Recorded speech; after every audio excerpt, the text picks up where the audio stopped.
عاصمتي قار كهذا أنا كهلاي حسبك ودني waxaan gaar u salaamayaa gudoomiyaha xisbiga Cabdiraxmaan Ciro gudoomiyaha ku-xigeenka dhamaan Axmed Nuux dhamaan gudida uma talagalin halkan inaan aad uga hadlo waayo xaflad weyn baan isla u dhigo in badan baanu maqnayn sida Cabdalla sheegay waanu nima anagoo oodayadii wadana wax badanna waanu qabanaynaa xisbiga meelna waanu la tagaynaa meelna waanu gaarsiinaynaa waxaanu doonaynaa wax ka duwan wixii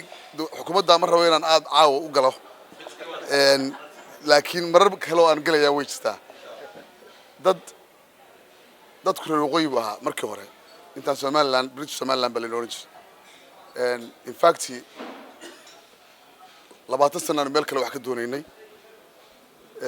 ilaa xamar baan wax ka raadinay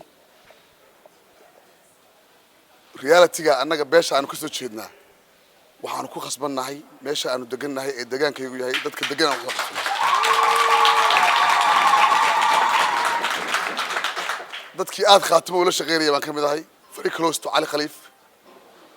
we update all every week idinkuna waad nagu khasbantihiin waad soo gurguurateen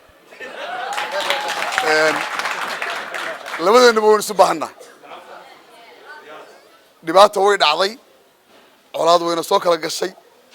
laakiin laba mid baan xusuusinayaa oo Cabdullaahi Yuusuf baa intuu ka duulay gaalkacyo xamar ka dagay ciidiidu tagay Allah ya raxmo dan gaar uu watay buu ugu tagay 76 kiina madaxweynaha Masar baa wuxuu ka dagay Israa'iil hargeysa inuu isugu imaanaynaa idinkana wadani waxa looga baahan yahay xukuumadda Manchester wax ka duwan oo cadaalad oo dadku u sameeyay saamiguna si uu aanin loo qaybsado inagoo dhan baa iscafinayna waynu soo wada dhalay meel aan uga baxaa ma jirto reerka de wayno taas xafladda kale markaas si fiican u baran doona magacaygu waa Cabdiqaadir Maxamuud Nuux aad baan ugu faraxsanahay hana la sugo